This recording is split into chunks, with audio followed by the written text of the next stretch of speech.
Cuadriláteros es un polígono, la definición que tenemos ahí es un polígono convexo de 4 lados. Ahí tenemos una figura de lo que es un cuadrilátero. Esta figura tenemos el lado AB, BC, CD y AD, 4 lados. Ahora, algunas de las cosas que se pueden encontrar en los cuadriláteros y que no tienen los triángulos son las siguientes. Las diagonales. Las diagonales es el segmento que une dos vértices no consecutivos, A con C y B con D. Son las diagonales de un cuadrilátero. Y todo cuadrilátero tiene dos diagonales. Tenemos esta y tenemos esta. También, igual que en los triángulos, que la suma de los ángulos internos era 180, en un cuadrilátero la suma de los ángulos internos es 360. Si sumamos este ángulo más este ángulo más este ángulo más este ángulo, son ángulos internos.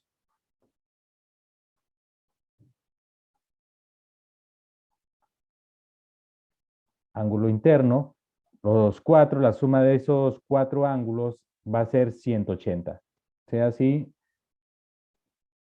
tengo esto que es alfa, este ángulo que es beta, este ángulo que es gamma, este ángulo que es delta. Si sumamos esos cuatro ángulos, esa suma nos va a dar 360 grados. En un triángulo es 180, en un cuadrilátero es 360. Y en todos los cuadriláteros va a pasar lo mismo. Ahora, dependiendo de la relación que hay entre los lados y los ángulos de un cuadrilátero, tenemos una clasificación. Tenemos los cuadriláteros, los podemos clasificar en paralelogramos y no paralelogramos. La diferencia entre ambos es que los paralelogramos tienen los lados opuestos paralelos. Opuestos, paralelos y congruentes.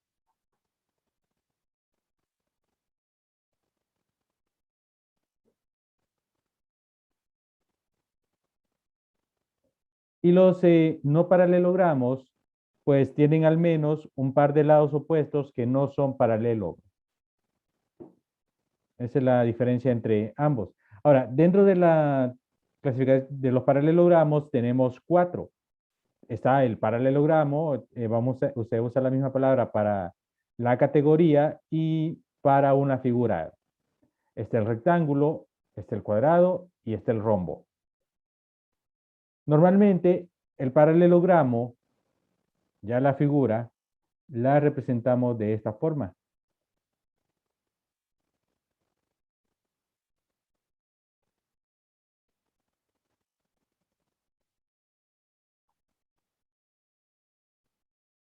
Paralelogramo. Para empezar, como está dentro de esta categoría, cumple de que los lados opuestos son paralelos, es decir, este lado es paralelo con este y este lado es paralelo con este. Los lados opuestos son paralelos y son congruentes. Este es congruente con este y este de acá es congruente con este. Ese es el paralelogramo. Ahora, tiene algunas propiedades. Las diagonales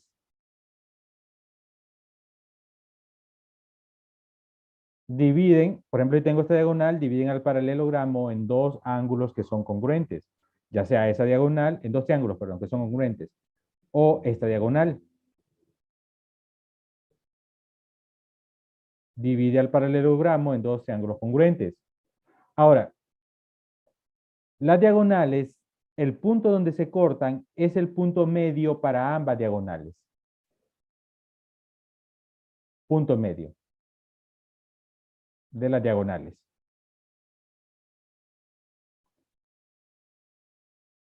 De las diagonales. Eso significa que las diagonales se bisecan entre sí. Esa es la palabra que se utilizan. Se bisecan. O sea, se cortan en su punto medio. Además de eso, los ángulos opuestos, estaríamos hablando de este ángulo de aquí y este ángulo de aquí, son congruentes. Ese de ahí y el otro sería este par de aquí.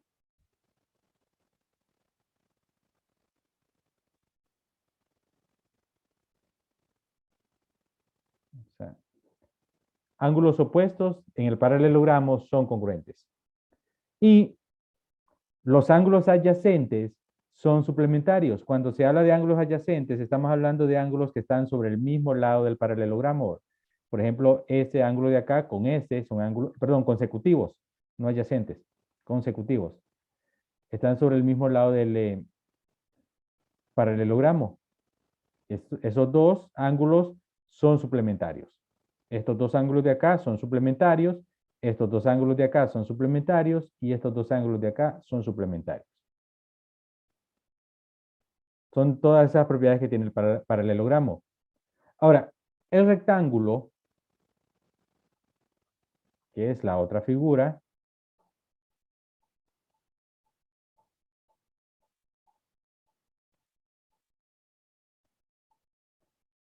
es una figura de esta forma. La diferencia entre el paralelogramo y el rectángulo es que los ángulos internos de un rectángulo son ángulos rectos. De ahí, todas las demás propiedades que les mencioné aquí, todas estas que les mencioné aquí, se cumplen aquí. Empezando porque las diagonales dividen al rectángulo en dos triángulos congruentes. Las diagonales se bisecan entre sí, o sea, se cortan en el punto medio. Pero aparte de eso, hay otra propiedad sobre las diagonales, y es que las diagonales en un rectángulo son congruentes. Las diagonales son congruentes, a diferencia de un paralelogramo que las diagonales tienen diferentes medidas. En un rectángulo, las diagonales tienen la misma medida, son congruentes. De ahí todas las demás propiedades que les mencioné aquí, las cumple. O sea que todo rectángulo nosotros lo podemos considerar como un paralelogramo, porque cumple las propiedades, todas las propiedades del paralelogramo, pero no al revés, ¿verdad? No podemos decir que todo paralelogramo es rectángulo, porque para que sea rectángulo, los ángulos internos deben ser ángulos rectos y las diagonales deben ser congruentes. El siguiente, el cuadrado.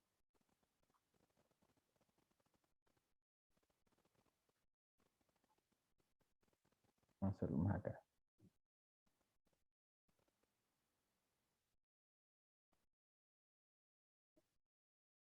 La diferencia entre el cuadrado y el rectángulo es que en el cuadrado, bueno, los ángulos internos son ángulos rectos, igual que en el rectángulo, pero en el cuadrado los cuatro lados son congruentes entre sí. Los cuatro lados tienen la misma medida.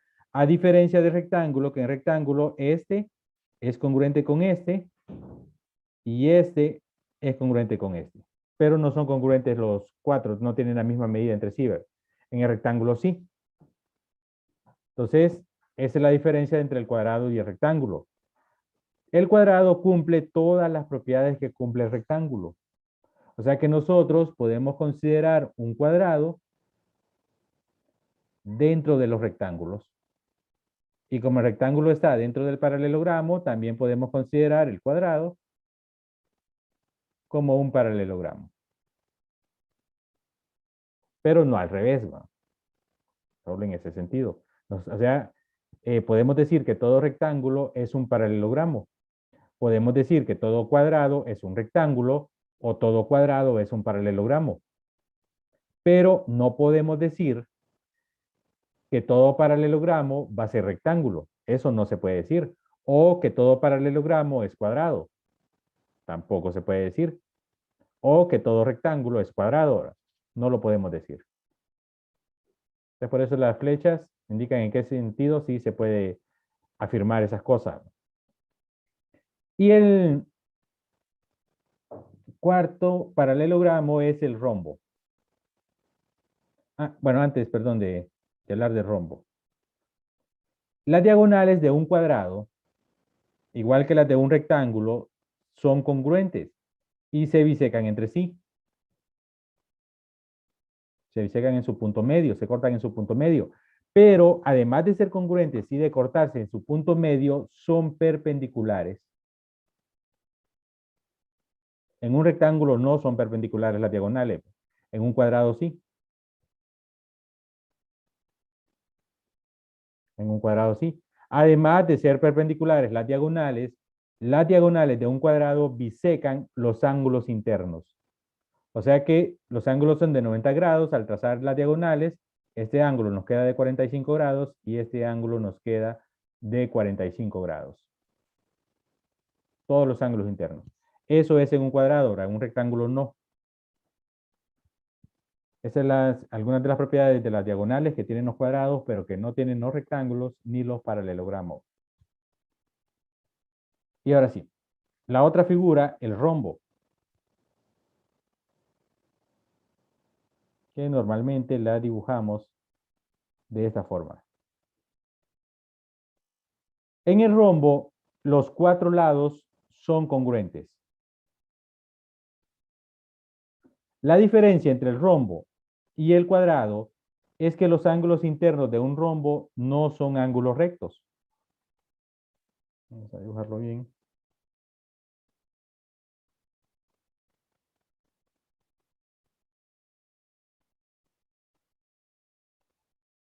Esa es la diferencia entonces fundamental entre un rombo y un cuadrado. Siempre los ángulos, los lados opuestos, recuerden, es paralelogramo. Los lados opuestos en todas estas figuras son paralelos, ahí son congruentes. O sea, siempre en todas estas figuras, este es paralelo con este es paralelo con este es paralelo con este es paralelo con este es paralelo con este es paralelo con este. Entonces, en todos va a suceder eso. Ahora, la diferencia, repito, entre el cuadrado y el rombo es que el cuadrado, los ángulos internos son de 90 grados, son ángulos rectos. En el rombo no. Y ahí todo lo demás, las diagonales, se bisecan en su punto medio, no son congruentes, tienen diferentes medidas, pero sí son perpendiculares, igual que en el cuadrado. Y además de ser perpendiculares, bisecan los ángulos internos. No sabemos cuánto mide ese ángulo interno, pero sí sabemos que las diagonales lo van a dividir en dos ángulos congruentes. Entonces, ahí tenemos el rombo. Podemos decir que todo cuadrado es un rombo. O sea que podemos decir que el cuadrado lo podemos considerar como un rectángulo, como un paralelogramo, o lo podemos considerar como un rombo. Pero no al revés. No podemos decir que todo rombo es un cuadrado. Lo que sí podemos decir es que todo rombo es un paralelogramo. Eso sí lo podemos decir, porque cumple todas estas mismas propiedades que tiene el paralelogramo. Y esos son los no paralelogramos, perdón, los paralelogramos. 4 figuras con las que vamos a estar trabajando. Y ahí tenemos los no paralelogramos. Dentro del no paralelogramo tenemos el trapecio, que el trapecio solo tiene un par de lados opuestos paralelos. Tiene un par de lados opuestos paralelos.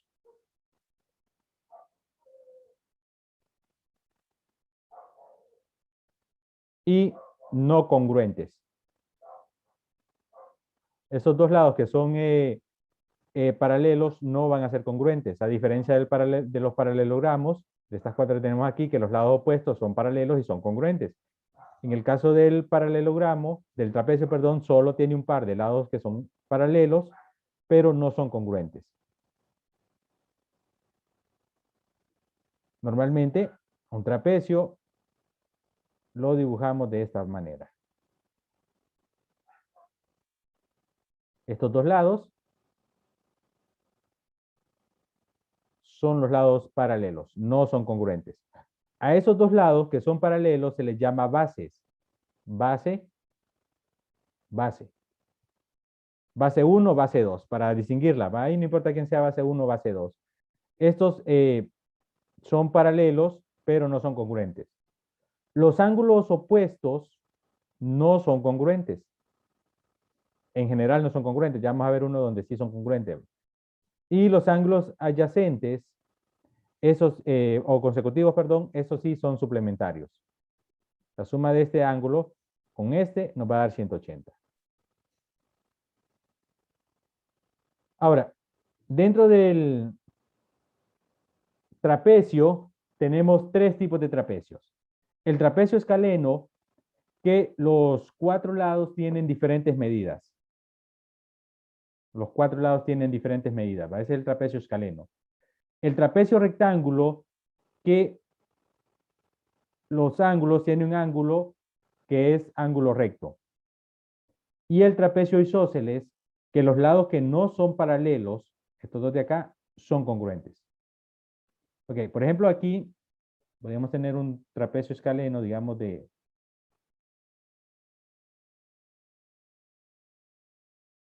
por ejemplo, de esta forma. Un trapecio escaleno que los cuatro lados, este es paralelo con este. Los cuatro lados son de diferente medida. Un trapecio rectángulo que sería un trapecio de esta forma.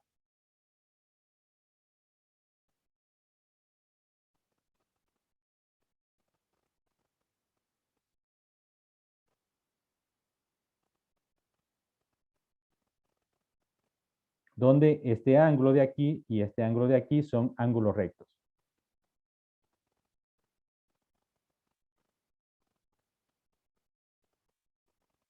Los dos ángulos que son rectos están, uno de los lados es una de las bases en uno de ellos y el otro ángulo es la otra base, ¿verdad? Porque si nosotros tenemos estos dos ángulos rectos en la misma base, ya no tendríamos un trapecio. Si nosotros tenemos ese ángulo recto aquí y este ángulo recto acá, nos quedaría de esta forma. Este siempre sería paralelo con esto. Pero sucede lo siguiente. Al ser estos dos paralelos y estas dos perpendiculares, estos dos ángulos también serían ángulos rectos. O sea que tendríamos un cuadrilátero donde los ángulos internos son ángulos rectos. Entonces ahí tendríamos un rectángulo. Entonces, cuando se habla de ángulos rectos en el trapecio,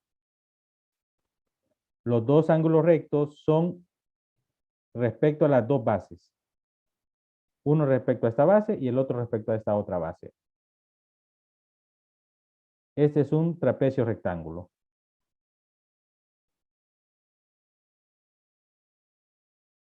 Y el trapecio isósceles, los dos lados que no son paralelos,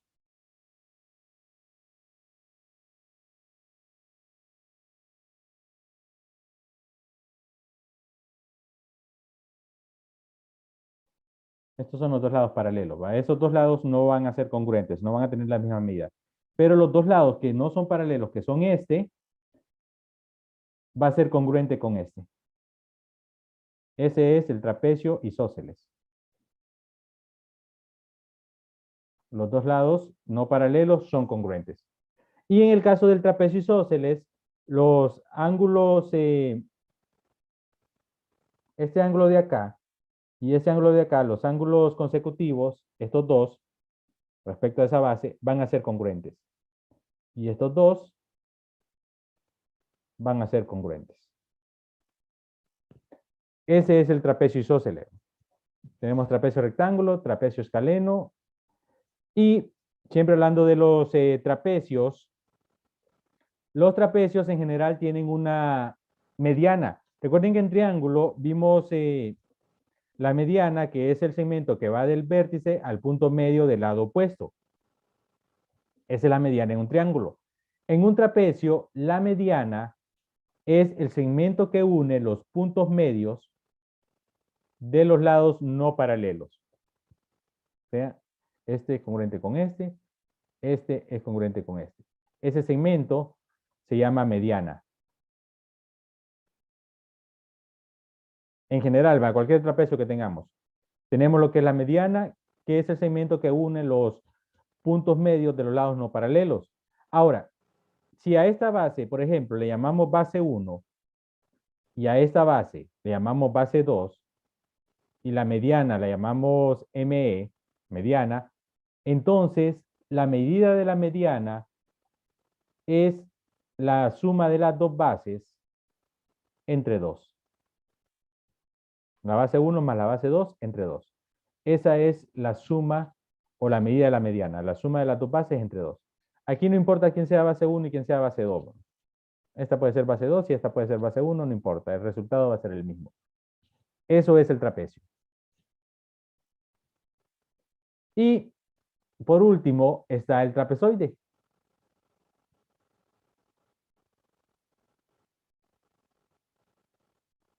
Creo que aquí teníamos una figura, la primera que les mostré, esa figura es un trapezoide. No tiene ningún par de lados opuestos paralelos.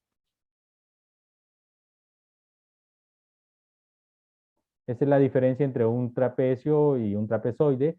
Por ejemplo, un trapezoide sería una figura como esta.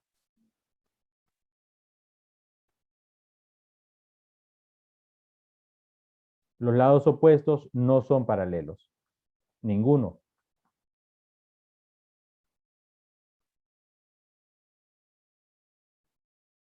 No son paralelos.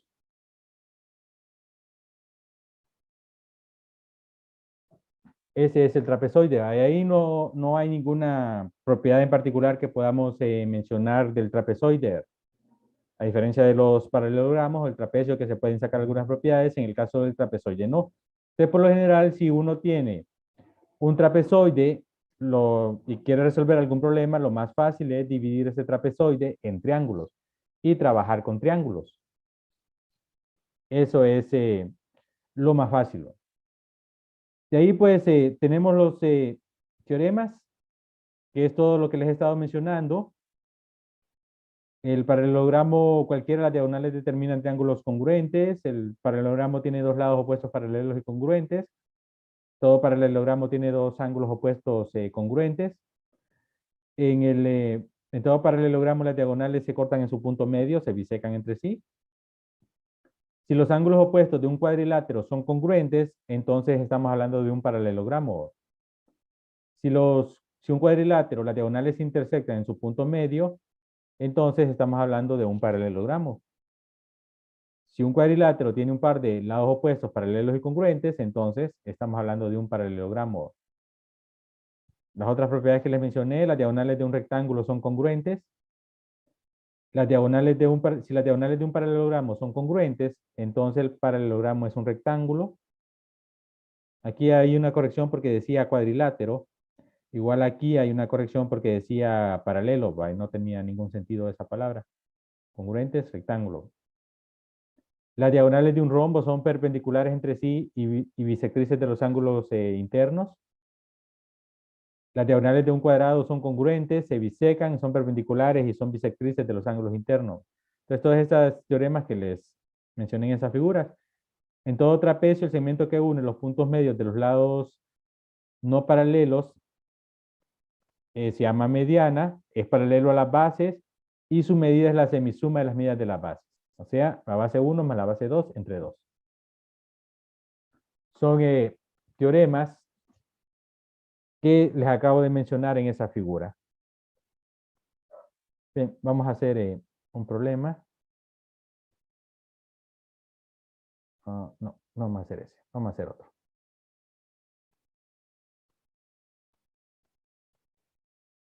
Vamos a hacer ese. Ok. bueno, nos da algunos datos en esa figura. En la figura AB igual a BC igual a CD, hay el valor de alfa. Bien, lo que tenemos acá es un cuadrilátero, ¿verdad? Nos dice el problema que AB, esto de aquí, BC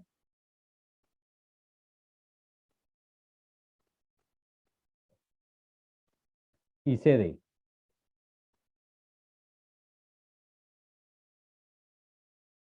Por cierto, es un trapezoide, no tiene ningún par de lados opuestos paralelos, es un trapezoide, ¿verdad? No importa si estos tres lados son congruentes, eso no importa. Lo que determina si es un paralelogramo o no es si los lados opuestos son paralelos o no. En ese caso no hay ningún par de lados opuestos paralelos, entonces es un trapezoide. Bien, nos pide calcular el valor de alfa. El valor de alfa lo podemos encontrar, como es un cuadrilátero, sumando los ángulos internos. O sea, este 7 alfa más 10 alfa más este que no sabemos cuánto es, lo voy a poner X, más 5 alfa, y eso nos va a dar a 360 grados. La suma de los ángulos internos de un cuadrilátero es 360 grados.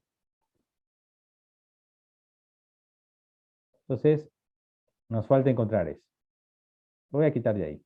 Voy a poner un signo de interrogación mejor y aquí lo voy a poner un signo de interrogación para no estar utilizando tantas variables. Bien, como es un trapezoide, la mejor forma o la sugerencia aquí para poderlo resolver es dividir ese trapezoide en triángulos y trabajar con las propiedades de los triángulos. O sea que aquí podemos trazar una de las diagonales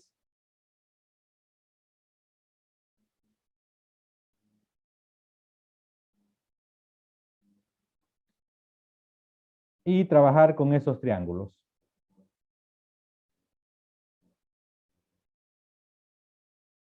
Entonces vamos a empezar con este triángulo que nos queda aquí, el ABC. Es un triángulo, si se fijan, el ABC es un triángulo isósceles, porque AB y BC son iguales. Entonces, eso significa que este ángulo de aquí, que no es 7 alfa, es otro ángulo, es congruente con este ángulo de aquí.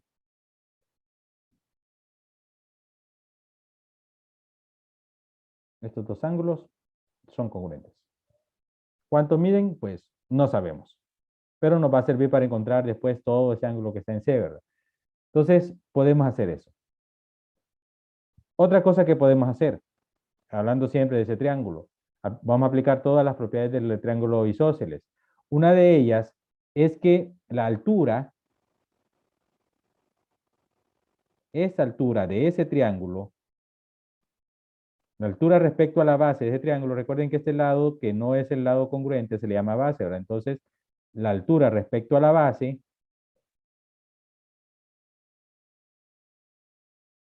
también es la mediana de ese vértice respecto a esa base.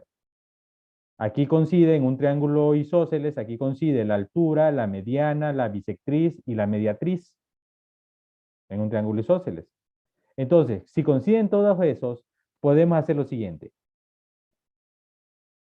Vamos a llamar este punto el punto E. Tracé la altura, pero repito, ahí tenemos la mediana. Eso significa de que este lado de acá es congruente con este segmento de acá, porque es la mediana, este sería su punto medio. O sea que este es congruente con este. Son las cosas. Lo otro. También aquí, al trazar eso, como es un triángulo isósceles, queda la bisectriz. Es decir, que este ángulo de acá es congruente con este ángulo de acá.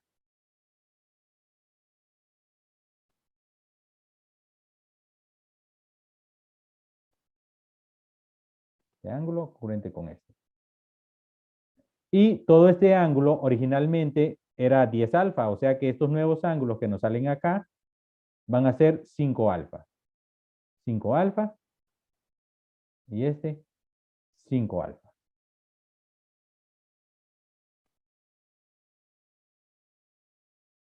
Todo porque, repito, es un triángulo isósceles y cuando trazamos esa altura, también en ese mismo lugar queda la mediatriz, la bisectriz y la mediana. Entonces, por eso podemos aplicar todas las propiedades de la bisectriz para dividir esos ángulos y de la mediana para saber de que este punto es el punto medio y que estos dos tienen la misma medida. Entonces, fíjense que ya teniendo este ángulo de acá y ya sabiendo que este mide 90 grados, ya podemos saber cuánto, o al menos tener una expresión para este ángulo. Ya podemos tener una expresión para ese ángulo. Ese ángulo mide 90 grados menos 5 alfa.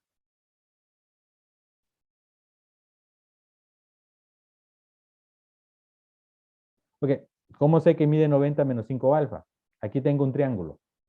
Recuerden que la suma de los ángulos internos es 180 grados. O sea que si yo sumo este ángulo de aquí, que es 5 alfa, más este ángulo de aquí, que es 90, más este ángulo de aquí, que le voy a escribir una variable, digamos z, la suma de ellos me va a dar 180 grados. Si yo despejo para este ángulo que lo llamé z, me va a quedar 90 menos 5 alfa. Este ángulo que llamé z. Lo que pasa es que no le quiero escribir una variable z, ¿verdad? Por eso ya le escribo de un solo, que es 90 menos 5 alfa. Pero si le quieren escribir z, eso o cualquier otra letra, no hay problema. Eso lo plantean en esa otra ecuación y ya tendrían que es 90 menos 5 alfa. Pero, repito, no lo quiero hacer para no tener más ángulos. O más variables, perdón. Ok, ya trabajé todo lo que tenía que trabajar con ese triángulo. Ahora voy a trabajar con ese otro triángulo y voy a hacer lo mismo de trazar la altura de ese triángulo.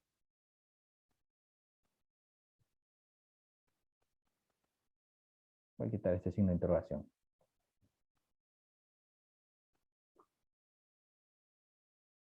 Voy a trazar la altura de este triángulo.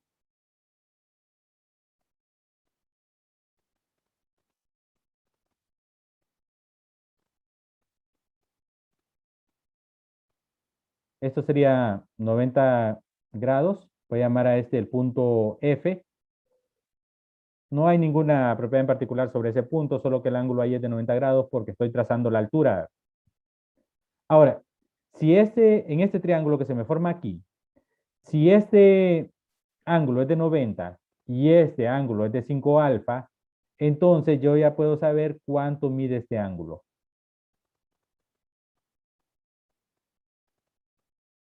Va a suceder lo mismo que en este triángulo.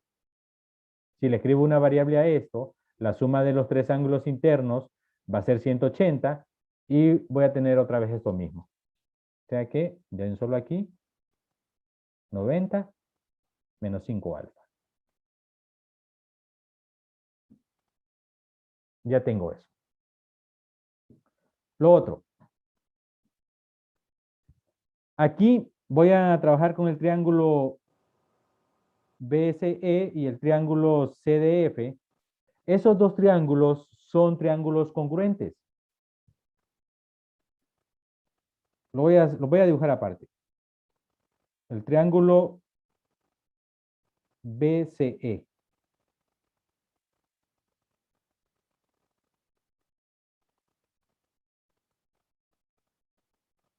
Este ángulo es 5 alfa. Y el triángulo CDE.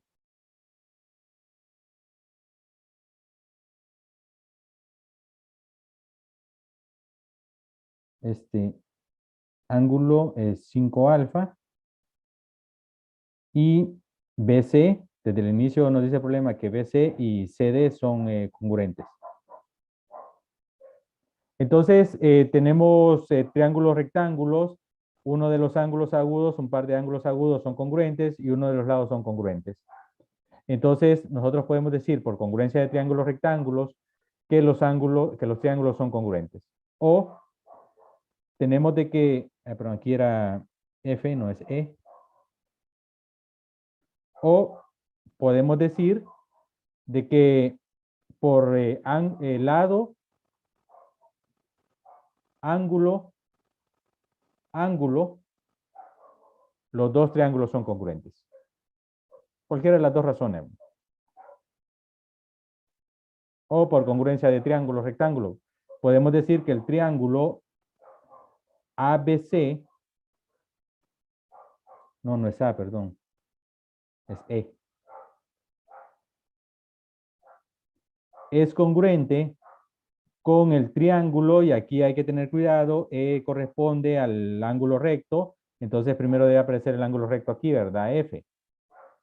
Después tengo que B, aparece B, B corresponde al ángulo de 5 alfa, entonces el siguiente que va a aparecer aquí es el de 5 alfa. D. Y por último C.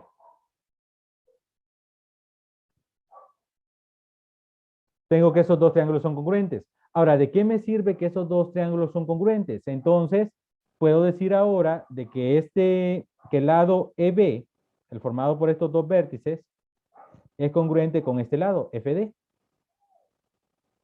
Este de aquí es congruente con este de aquí, con FD. Y que el lado EC, el formado por el primero y tercer vértice, es congruente con el lado FC. O sea, este de acá con este de acá. Para eso me sirve decir de que esos dos triángulos son congruentes. Ahora, lo otro. Y no quiero perder la figura. Ok. Vamos a hacer algo. Vamos a quitar esto de aquí. Y lo voy a pegar acá.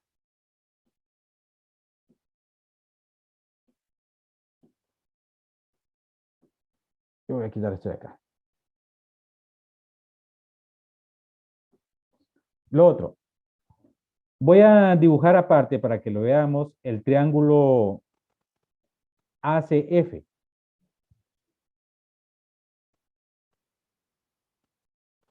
Voy a dejar acá.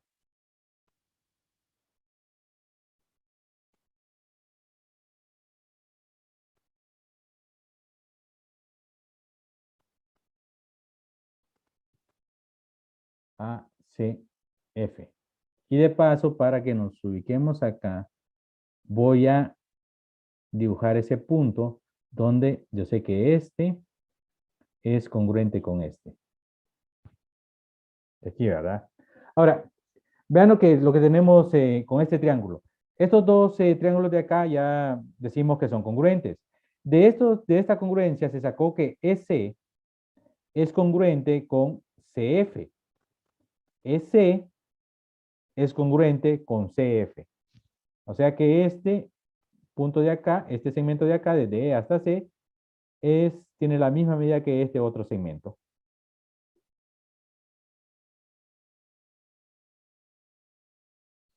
Ahora, ¿para qué nos sirve eso en un triángulo rectángulo? Vean lo que sucede. Si nosotros llamamos X, solo para ponerle una variable, a este segmento, esto sería X, esto sería X. O veámoslo de esta forma. Si yo llamo a todo este lado X,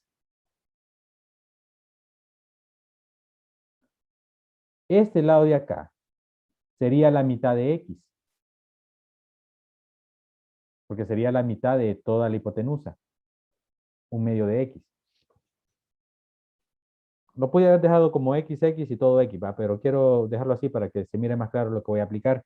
Solo existe un triángulo rectángulo donde uno de los catetos es la mitad de la hipotenusa.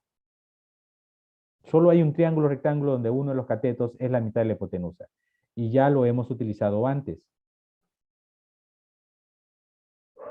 El triángulo rectángulo que tiene los ángulos especiales de 30 y 60 grados.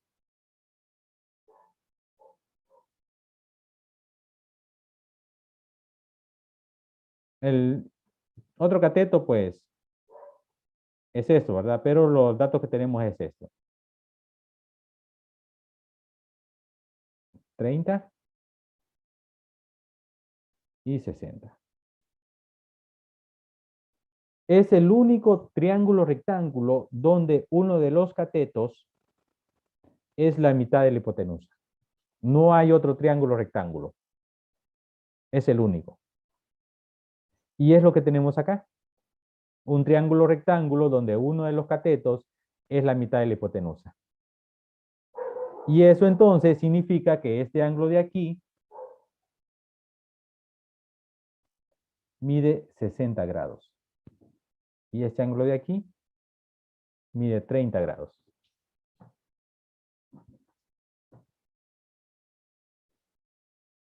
Y es todo lo que necesitamos para encontrar el valor de alfa. Ahora vean que es un problema donde se aplicó todas las propiedades de triángulos y de paso la primera propiedad de los ángulos en un cuadrilátero. Ya prácticamente está resuelto el problema, solo necesitábamos encontrar este ángulo de acá, 60 grados, que es este mismo ángulo de acá. Si nos fijamos bien en las figuras, ACF, ACF, este ángulo de acá.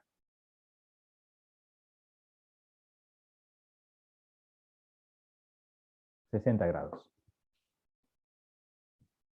Y ya con eso entonces podemos encontrar el valor de alfa. Bien, ¿alguna pregunta hasta ahí? ¿Alguna duda? Solo falta plantear la ecuación, ya lo voy a hacer.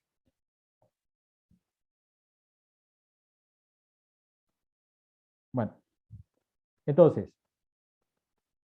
esta misma ecuación que planteé al inicio,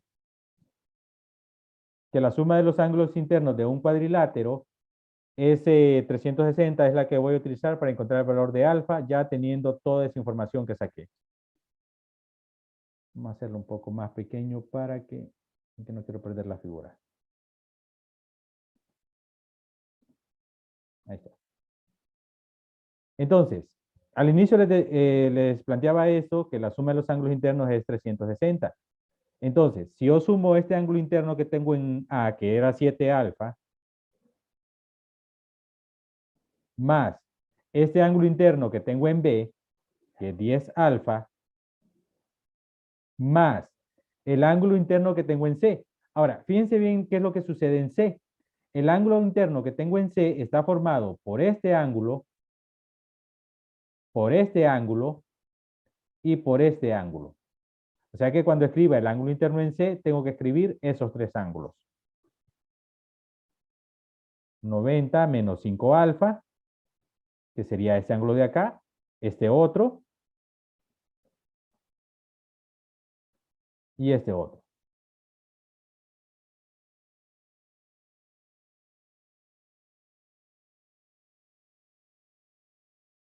Esos tres ángulos, más el ángulo interno en D, que es 5 alfa, igual a 360. Entonces, repito, este es el de A, este es el ángulo interno de B, este es, todo esto es el de C, y este es el de D. 360 grados.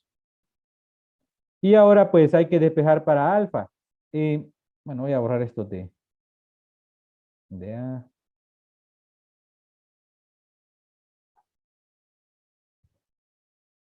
Se pueden cancelar algunas cosas, por ejemplo, este 10 alfa menos 5 alfa menos 5 alfa, se pueden cancelar.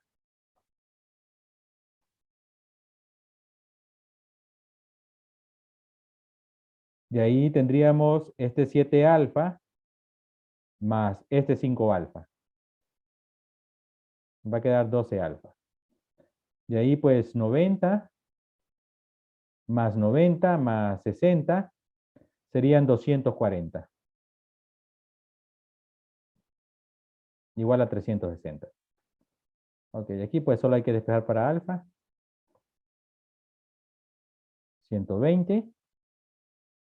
O sea que el valor de alfa sería 10. Y ahí tenemos entonces la respuesta de ese problema. Un problema que incluye casi todo de triángulos y las primeras propiedades de cuadriláteros.